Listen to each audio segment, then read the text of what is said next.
Wala eh, napaka-Jurassic natin. Wala na yata tayong hindi na yata tayo magkakaroon ng pagkakataong gumanda pa ang Pilipinas. Ay, buntong hininga. Oh, yun, ganun na ang mangyari, no? Buntong hininga. Kasi after EDSA 1, EDSA 1, EDSA 2, tapos hanggang ngayon, nagbabadya pa yung EDSA 3. EDSA 3. It probably would be the last EDSA. No? The Last People Power. Oh, yan, magandang title yun. The Last People Power. No? Mukhang kasi itong darating na people power sa tindi ng galit ng mga tao, mga Pilipino, sa tindi ng ginawa ninyong pag-aabuso kayo sa Malacanang, kayo sa Congress at Senado, kayong mga government officials, matapos ninyong babuin ang lahat ng ahensya, as in lahat ng ahensya, sa tingin nyo matatawa yung tao. Tingin ko yung tao, kahit stapler dadalin eh. I-stapler yung noon ninyo eh. Titiradurin kayo, mga walang niya kayo. The last people power will be decisive one. Because it will usher in yung pagbabago sa Pilipinas.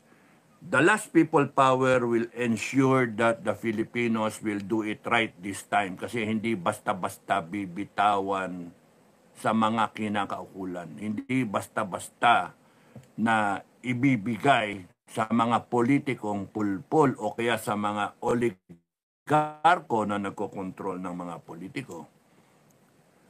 The last people power will be a decisive one because there will be a change, massive change, a reboot, revolutionary government ang labas niyan. Sa tingin ko, revolutionary government. That's why mga susunod na vlog ko, I will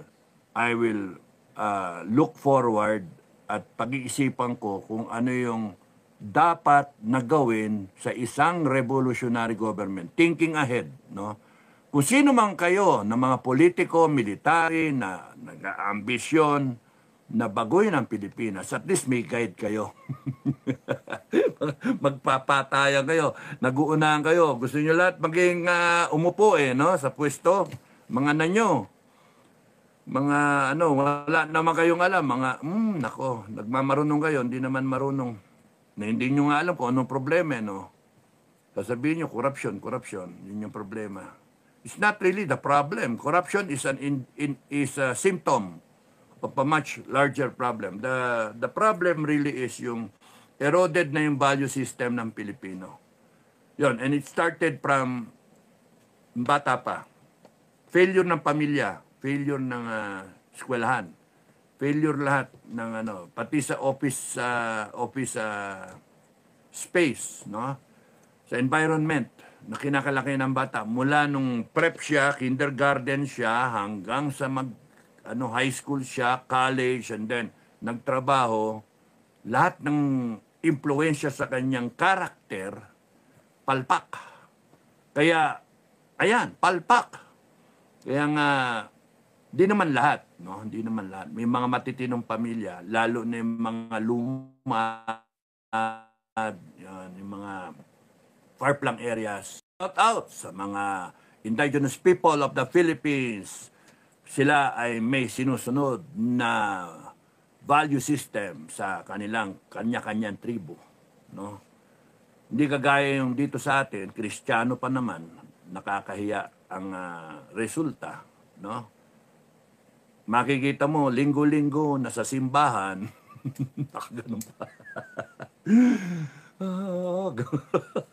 Noong una may belo pa no? May belo pa Nanay ko, tatanda ko, may belo pa no? Nagbebelo. Hindi yung Vicky Belo. Belo na nilalagay na para, ewan ko, parang di yata mahumugan. Nakalimutan ko na yung meaning ng belo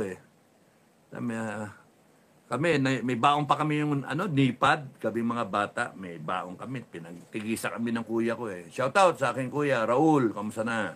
Nasa USA. Meron kaming baon-baon na nipad kasi yung mga luhuran sa simbahan, yung kinalakihan namin sa St. Francis, Mandaluyong, Lourdes School, no? Yung kinalakihan namin doon, panay kahoy, tigas. At tigas-tigas ng, kaya may baong kami na nipad, social si Ermats, at saka si Erpats. Ako, panyo lang ginagamit ko. Naglalatag ako ng panyo.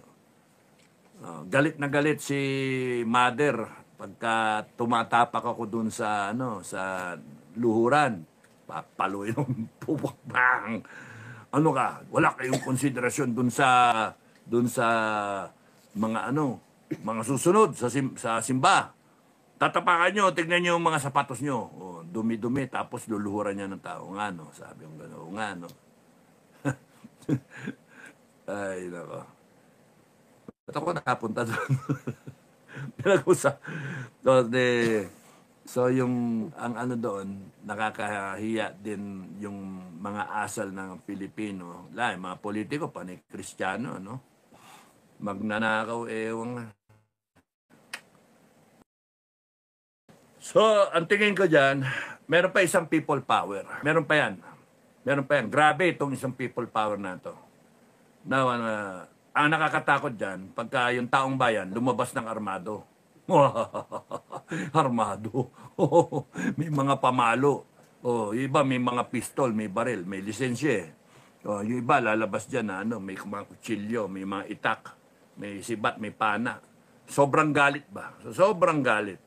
Inabuso tayo ng gusto Kaya nga okay lang magalit ang taong bayan. Kaya yung kayong mga otoridad, huwag kayong asta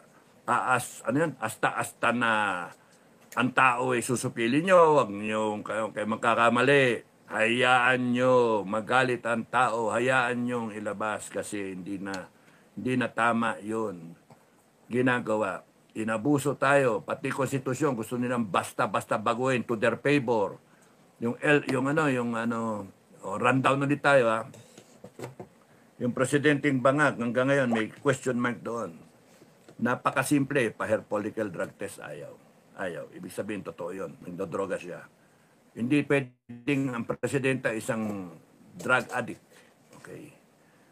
Hindi pwede yung mga ginto-ginto, binenta, government assets, binebenta. Nasaan yung pera? Hindi pwede yung ang dami mong 5.7 billion. Nasaan yung infra? Nawawala. Nasaan yung infra? 5,500 projects ng mga flood control. Binaha pa rin. Natamaan daw ng barko yung Tarantado talaga itong gobyerno natin. No? And nagagalit kayo at kayo napipikon pagka binibira kayo. Mahiya kayo sa sarili nyo. As if kung umasta kayo, ang gagaling ninyo, you have the power. No, you do not have the power forever. The people will take it away. That's how I see it. Nakikita ko na may gift of foresight, nakikita ko na something's wrong is forthcoming. Iba pa yung lindol-lindol na yan. No? Papunta tayong end of days talaga And then, we're not ready for war. Magkagulo yan. Sana hindi magkagulo. Tama lang na i-approach ni Trump ang China na peace man, ganon. Mag-trade na lang tayo, usap na lang tayo. Dapat ang Pilipinas independent foreign policy. Hindi pwede yung yabang ninyo na asta-asta, akala ninyo, galing ninyo. Ang tatapang ninyo kasi nandiyan yung US sa likod, no? Tanggalin niyo yung US. Kaya kung ang China aawayin ang US because do sa mga tariff na yan, o kaya mapiga yung China, magkasigaan, all it takes is one hothead and then push the button and then boom, bungkunana, palitan na sila ng nuclear weapon. In 30 minutes is all over. Lahat na sila, burado silang lahat. Pero depende kung may mauna, depende kung ma-shoot down yung mga missiles, pagalingan na lang sa technology. Ngayon, patapangan sila, pasigaan, pero pwedeng sila magpatayan. Now tayo, dahil sa pumayag tayo na magkaroon ng bases dito, yari tayo. We will be a target. definitely a target. Kaya may laman yan na missile, kaya wala. Kaya may laman yan nuclear warhead o wala. Dito sa atin, yung how many bases ba yan? 9? 18? And these officers in the armed forces, kung mag-aasta, kung magsasalita, akala mo ang tatalino, no? Ang gagaling, ano? Why? Since when nakialam ang armed forces sa foreign policy? Anak ng toko, Eh, yung atin, hindi natin kaya. Kasi nga, ang given dyan, oo lang kayo ng oo, yes man kayo ng yes man. Hindi pwede na, binusog kayo sa itaas, yung ilalim, delikado. Buong Pilipinas, delikado. You're talking of 120 million Filipinos who are going to be in trouble the moment mag-spark yan. Tapos nag-aasta-asta tayong matapang. The only way to go is magkaroon tayo forge tayo ng agreement na magbe-benefit parehong countries. In fact, all countries na may claim dyan sa West Philippine Sea na yan o South China Sea na yan. Otherwise, you brace yourself for war. Yung mga mayaman na Pilipino, aalis lang, mag-abroad. Yung mga mahirap ang maiiwan dito, mga walang niya kayo, iwanan nyo yung mahirap. Sila yung walang means. Pagka pinasok tayo dito ng 2 milyon na Chinese army, o paano na AFP? Because panay tayo forma. Panay tayo forma, hindi tayo asta na paghandaan. Tapos, ayaw nyong masita, ayaw ninyo, mayayabang pa. Pagka nasita kayo, pagka sinasabihan kayo, ang akala ninyo, ang gagaling ninyo. Yung responsibilidad ninyo na napapasok ang Pilipinas sa alanganin. Ikaw, Bongbong Marcos, putya talaga, wala ka naman talaga dati. Naggaling-galingan ngayon, wala ka naman alam din Susubo mo yung Pilipinas sa alanganin. Ang pinakamaganda dyan, bumaba ka na lang. Hindi kahiya-hiya na yung pangalan pa ng Marcos, mabubura yan. Sa galit ng tao, mabubura yan. Buburahin niya ng taong bayan. Sa galit. Sobrang galit. And anong yaan mo? Mayabang pa kayo? Kayo? Mayabang. Hindi nyo kaya yung taong bayan. Saan kayo nakasandal? Sa AAP tsaka sa PNP? Mahati ang AAP tsaka PNP. Yung matitino, papanig sa mga taong bayan. The last people power will show that. Ang pinagtatalunan lang sa aking isipan, kung magwawagi ang taong bayan na ilagay si Inday Sara, constitutional successor. Kung meron sa inyo mga politiko at mga general na nag-iisip, baka grupo na nag-iisip, hindi si Inday Sara ang ilagay, burahin yung konstitusyon, palitan bigla yung konstitusyon. Civil war tayo, ang bagsak natin.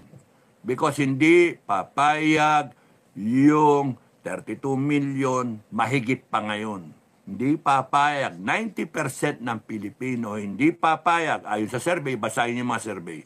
Hindi papayag yung 90% ng Pilipino sa sasabihin ng 10 milyon. Sa 10%, hindi papayag. Yung iba, walang pake. I don't know. Yung sagot nila sa survey. Anak ng toko. So, yung 10% na lang kamo. Sila didikta sa Pilipinas? No. 90%. This is a democracy. This is not an authoritarian rule. This is not a dictatorship. Kaya respetuhin ninyo yung mga gusto ng taong bayan na belonging sa 90%. The last people power will show that. No? Hindi pwede yung astang maguhunta ang armed forces. Hindi pwede. Dahil sa ayaw ninyo kay Inday Sara, kayo na maguhunta. Ano kala nyo? Magaling kayo. Hindi pwede. Kasi you're trying to save your neck. Alam nyo, tagilid kayo. Kayong mga nasa itaas. Sorry Yun lang talaga. Para isipin nyo na maghunta, suportahan ninyo ang isang military junta. Kasi pagka hindi kayo naghunta, yari kayo, kayong mga bayad. Kayong mga kumita ng pera sa gobyernong ito na pinagbabayaran kayong mga hinayupa kayo sa itaas. At isinubo ninyo yung mga nasa ilalim na mga sundalo at mga junior officers nyo na walang magawa pero biktima sila ngayon ng panlalait ng taong bayan. Mapiay kayo, maputang ninyong mga ganon. Galit ang tao sa Armed Forces. Galit ang tao sa PNP. At pag umikot na yung gulong, hinihintay na lang yung trigger. Hinihintay yung trigger. One trigger is elections. No? One trigger is elections. Pagka yung eleksyon, garapalan ninyong binaboy, good luck sa inyo. Good luck sa inyo. People will come out armed. Good luck sa inyo. And it will be unforgiving, yung taong bayan. Can you just imagine 2 million people, 3 million, 5 million people? This time it's gonna be a lot of people. Doon yung pinisa Pinisa nyo. Piniga ninyo. Masyado kayo tuwad-kum. Yes or no? Yes or no? Contempt. Pucha hayo. Hanggang ngayon nakakulong si Grijaldo. Oh. Imagine yan. Masyado kayong mabuso. Tapos yung pera hindi nyo ma-explika. Yung pala binibilang yung pera, may sarili kayo na... Impeachment lang, babayaran nyo na 150 million ang bawat isa. Yung dahilan nyo sa impeachment, 125 million. Samantalang kayong bumoto, 45. Kayo may 150 million bawat isa. Mga walang niya kayong hinayo pa kayo. Bitay kayo sa taong bayan, ha? Promise. Promise. Susunod ko taong bayan. Dapat dyan, bitayin yung mga yan. Sisigaw ako sa harap ng taong bayan, sisigaw ako, bitay! Oh. Bitay!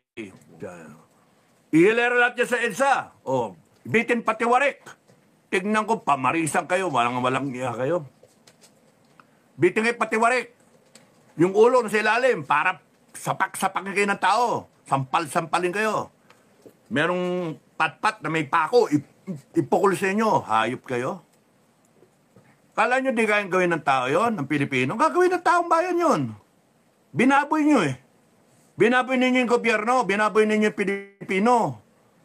Yung iniwanan ng Tatay Digong na mga Pilipino, iniwanan ay magandang pamamalakad. May naramdaman ng tao.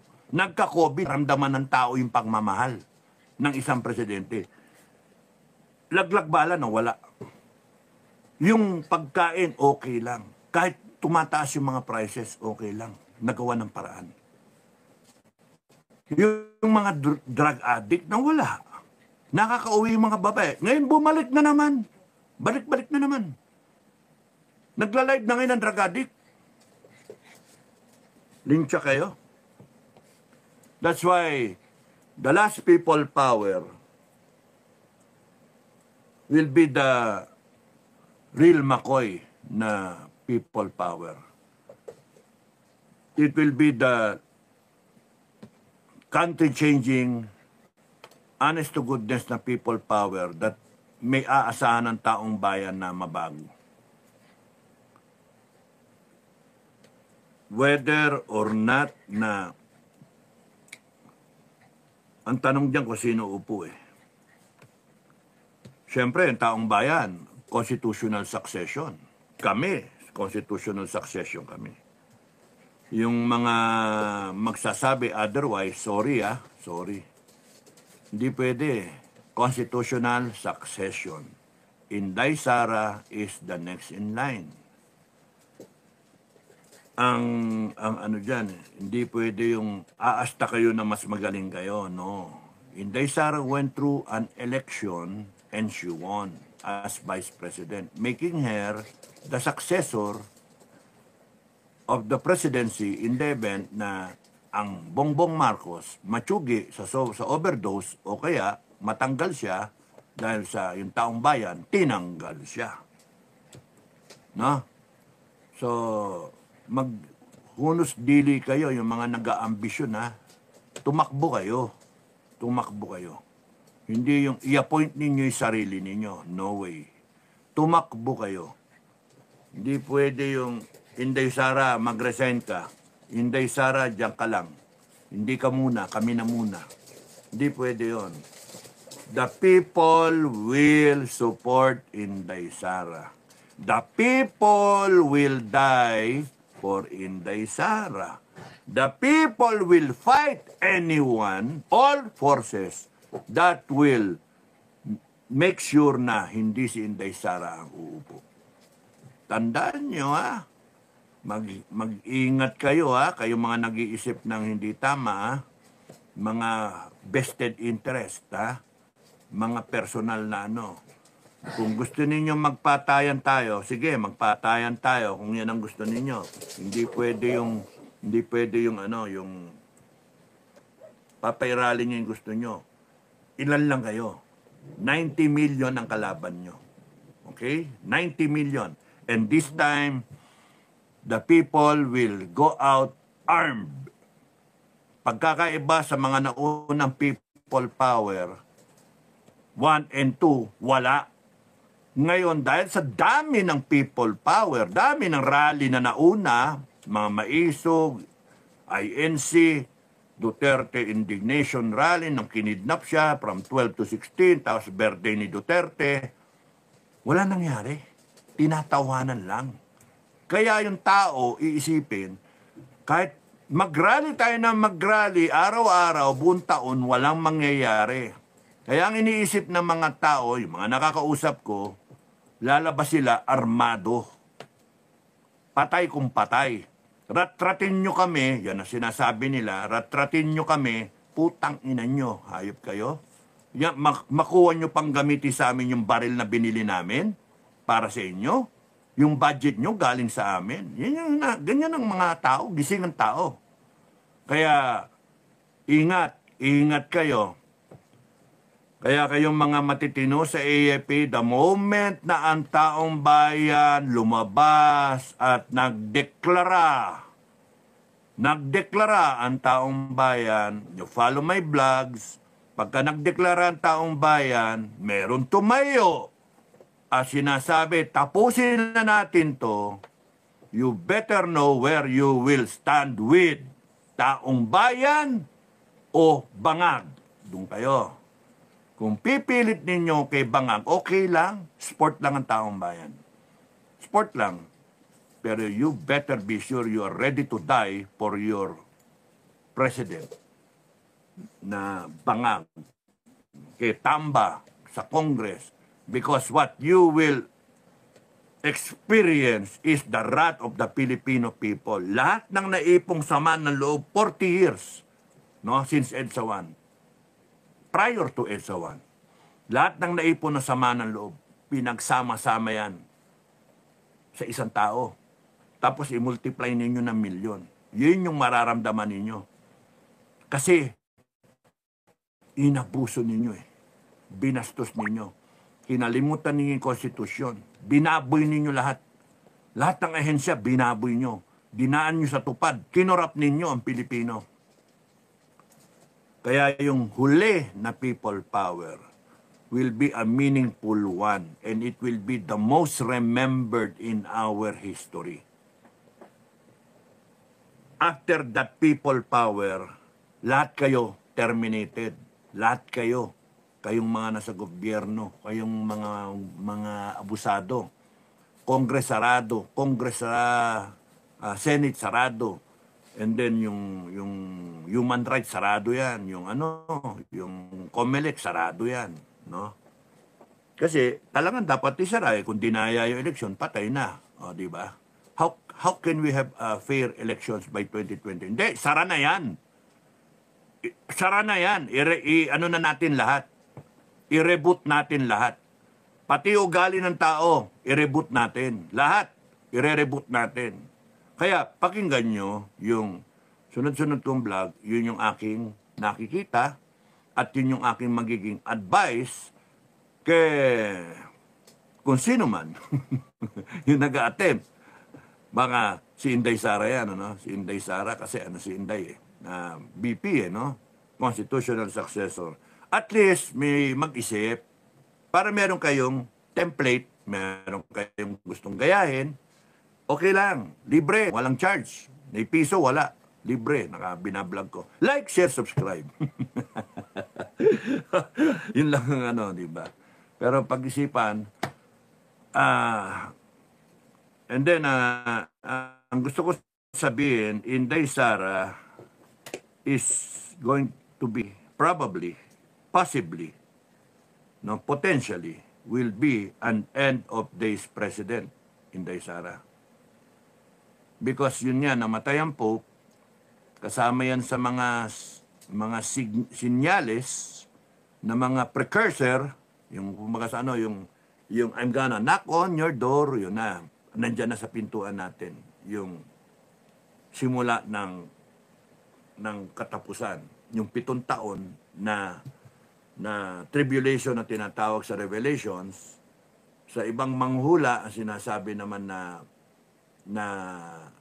mamalasin talaga ang tao. No? Tayo, tagal na natin minamalas sanay na tayo sa ganyan Pero nakakainis. Yung doon palang tayo parang nagbabadyang makatikim ng ginhawa dahil sa yung tatayo ang taong bayan. We the sovereign Filipino people. We the sovereign Filipino people who will stand up and then ayusin na natin lahat itong Pilipinas para sa saling lahi. Ay, naku, inabutan tayo. Abutan tayo ng end of days na sinasabi sa Biblia. Kainis. Ano nang gawin natin? Wala pare-demonyo yung So, kung titingnan nyo yung nangyari sa Senate hearing, panay sinungaling, panay sinungaling, ang lalakas pa ng loob, brazenly violating the Constitution.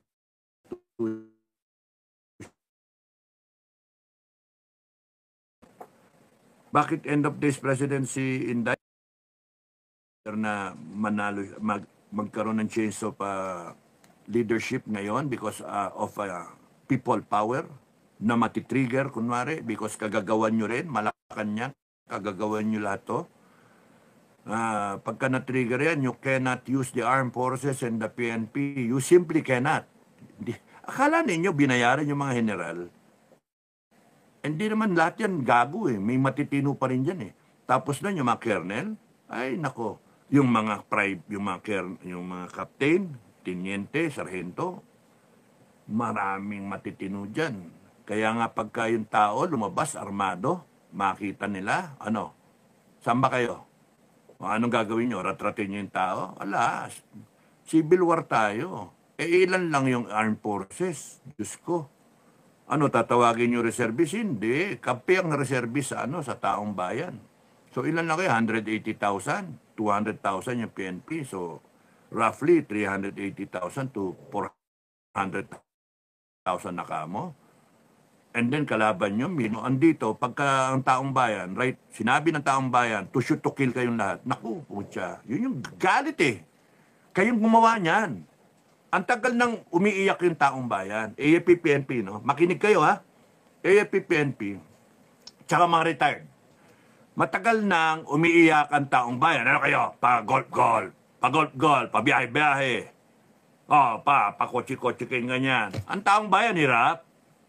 Pero yung pensyon ninyo, yung sweldo sa mga active at yung mga retired, yung pensyon ninyo, nagrereklamo pa kayo.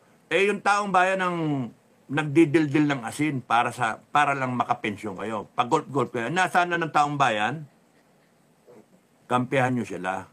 Ipaglaban nyo sila. Itaguyod nyo yung karapatan ng taong bayan. Yung hero nila, si Duterte. Hala. Isinubo. Yung ibang military na retired. Kinakampihan. Buti nga sa iyo. Mga banat pa ng iba, Nakakasuke.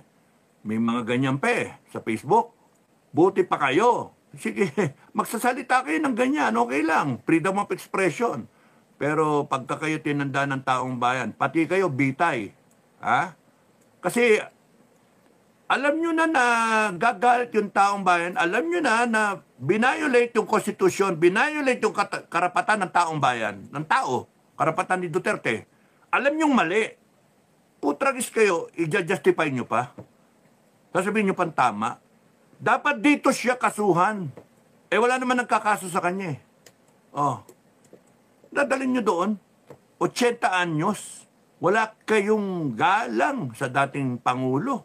Wala kayong galang sa isang matanda na tao, senior, na may sakit.